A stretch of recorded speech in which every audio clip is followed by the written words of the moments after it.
Hey everybody, Scout Crafter here again, Mishmash Monday. Hope you had a great weekend. We had a pretty warm spell like the rest of you, but all of a sudden, a cool front, and I say cool front, it's about 10 degrees cooler, but it went from mid 90s now to, it's going to be 80 this week, and the low 80s. It's going to be beautiful.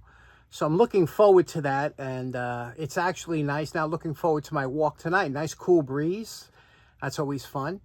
A couple things to talk about. I have, as you know, everything is welcome at my house as far as insects and animals, except for mosquitoes and wasps, certain wasps. And I'll even let a wasp nest go if it's far enough away and it don't bother me. I had one a couple of years ago on my roof of the house. It didn't bother anybody, and it was good for a year, so I let them go. But we got everything, carpenter bees, you name it, it's all here. But what I saw the other day in front of my house, I looked and I saw what looked like possibly a bee's nest. I saw a lot of things flying around. I was like, uh-oh, that's kind of close to the sidewalk. Somebody could get stung. I went to check it out, and you know what it was? Dragonflies. There must have been about 50 dragonflies. Now, I haven't seen dragonflies here where I live since I was a kid, when across the street from me was empty, barren. There was no houses there. It was just an open field, and it was beautiful. There was all kinds of butterflies and dragonflies, but, urban sprawl, didn't see them. Now, all of a sudden, it must be my weed garden, must have brought a litter here or whatever, because I have, that little section of my front I leave just natural. So I was all excited about that, Dragonflies. They're usually around swamps. You got them by your house? Do you know they're 350 million years old? They were here before the dinosaurs. They used to have, some of them back in the day, had 2-foot wingspans. 2 feet. Can you imagine a 2-foot dragonfly flying around? Pretty amazing. Pretty cool. Great little insect. And they can eat like 100 mosquitoes a day. It's fine with me, because I don't like the mosquitoes. So that's good. And I got a nice shot of him today. He was sitting there checking out my flag. I think he's a patriotic little dragonfly. So I wonder if you have any by your house. Is that a common thing or not so common?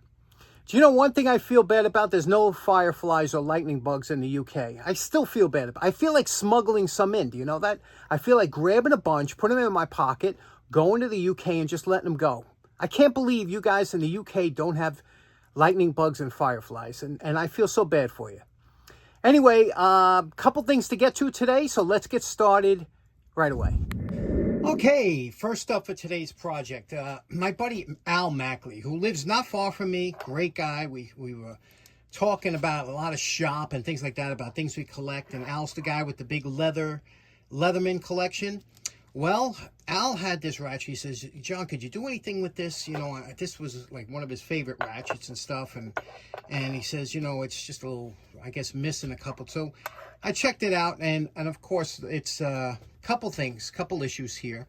The actual, the gear, the teeth on the drive spur looks pretty good. So it don't look like there's too much damage here or whatever. It looks like in good shape. But what it's missing is one of these conical springs. These are very hard to come by. It's not like a normal spring, and that's all it's missing, that and the nut and everything, and then it's just got to be cleaned up. It's got some damage here to the knurling where it was probably, either pressed or something. Knurling gets like that. So okay, so here's the thing. When you get a ratchet like this, and a lot of us have these ratchets or whatever, old ratchets, say, I'll get a rebuild. They sell rebuild kits, and a rebuild kit usually contains these 2 pawls, they call pawls, 2 springs, and usually this gear, or something like that. And maybe 2 screws, it depends, but usually that. So you could buy the kits, and they run about $14, $15 and stuff, but it kills me. You can't buy this spring. If you try and buy this spring, it'll cost you like I could go to McMaster Car, probably find it. It'll cost you like 50 cents for the spring and $8 to ship. So either way, you're looking at 10, 12, 14. I said, you know what? The best way to do this, and I've been through this route before, is to find out what ratchet. Now, this is this ratchet's made by Fleet. Can you see that on there? Fleet. And it's the model number is 1261. Okay, you can see that? So, of course, you go on eBay, and there's always, eBay has everything, and there's a few of them on there. Now, you could buy a real junk one for $12, $13 shipped to the house, and then you could gut it and, you know, just use the parts you need. But if you just, before you take that route, if you just go a little bit further, you can get usually a nice one for a few dollars more. So I picked this one up. It was about 18 bucks, right? This one's in near mint condition. It's really nice. It's very low hours on here. The handle's beautiful, right? No damage. You know, everything works. It just needs a good cleaning.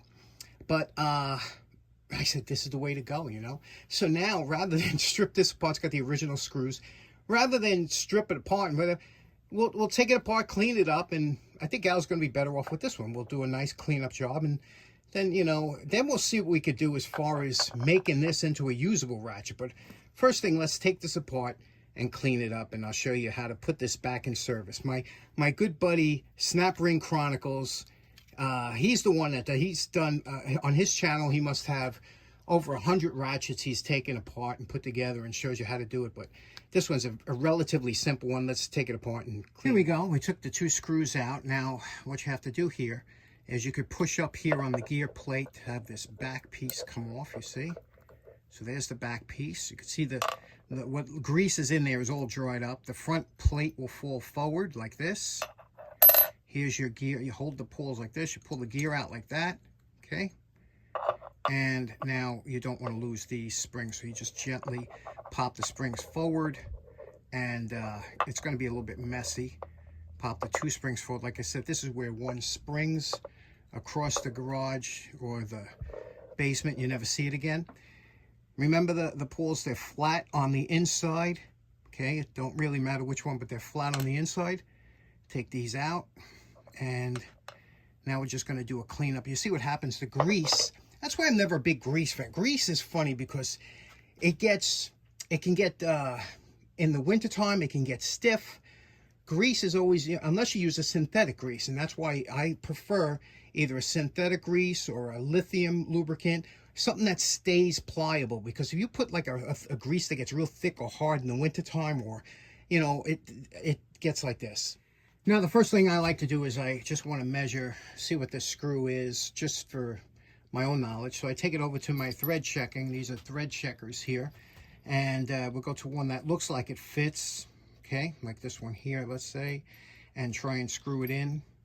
And this one fits fine. It's perfect. And this one here is a 6/32. That's a number 6, 32 threads per inch, okay? And you can see that screws it nice.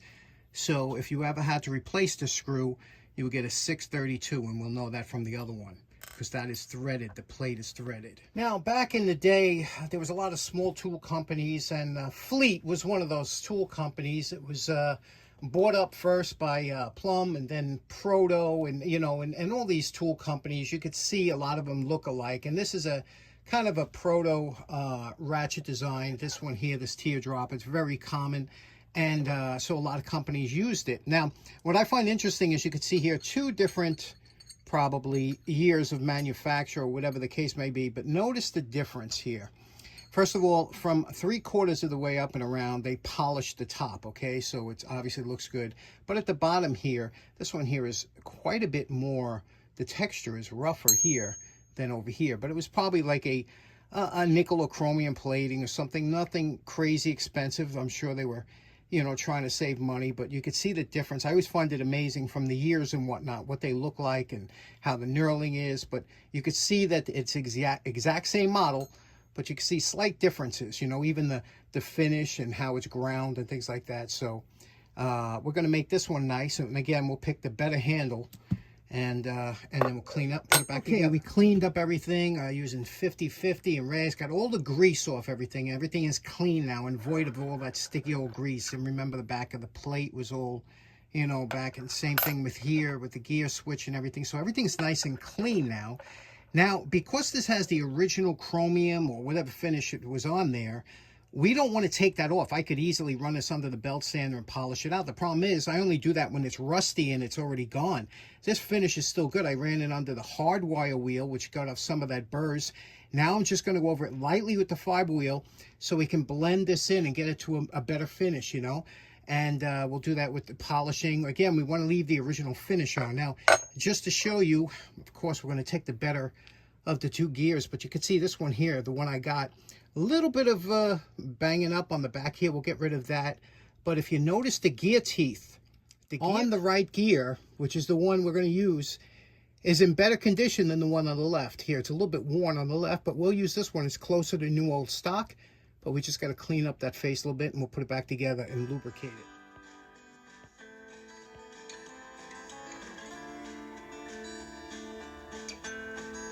Okay, I have to laugh because my buddy 805 Road King, I was talking about the 50-50 last week. He goes, you know, Scoutcraft is 50-50, 50% fact, 50% BS. Anyway, this is what I use to lubricate my ratchets. I just like the way it feels. This was an old vintage Lubriplate.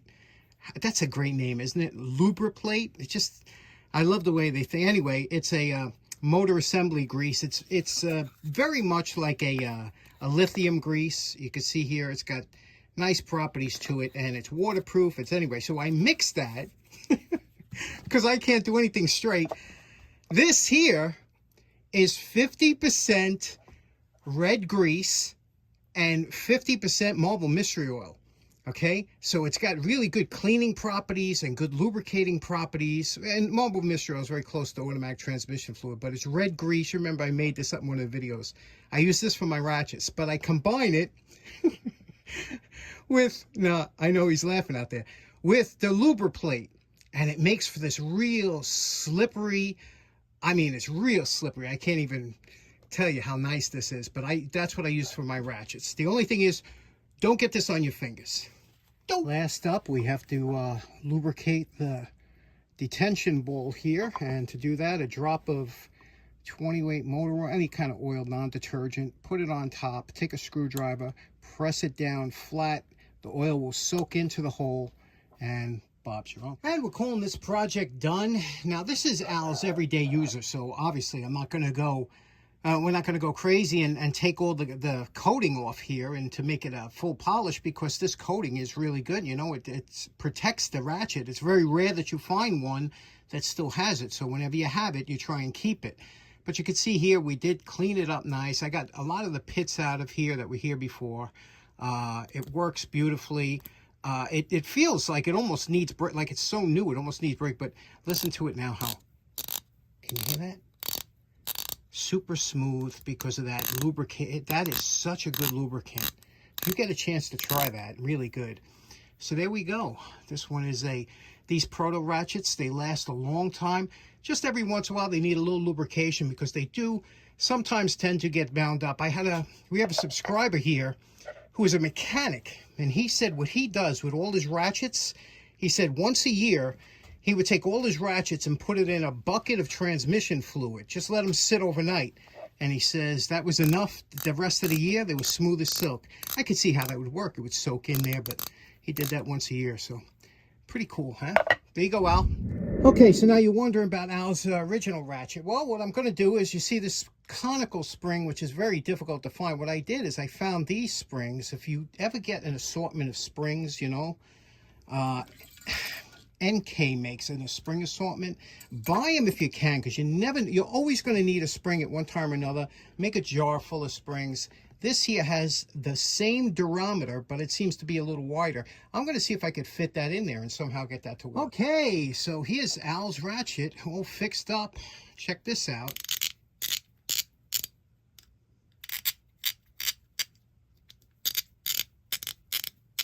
Nice, right?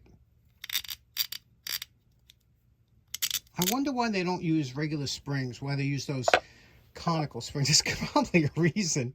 But right now, that thing works fine. So Al could take his choice of, you know, he could take this one and use it on the job and have this one at home for a spare, whatever he wants. But now he's got two. I also changed the screws because he had, these are slotted head screws compared to the Phillips that were normal. So there you go. Oh yeah, one last thing. Remember how the sides of the ratchet, remember how that changed the finish? Well, I polished it out all the way, so there's no more transition. It goes polished all the way down.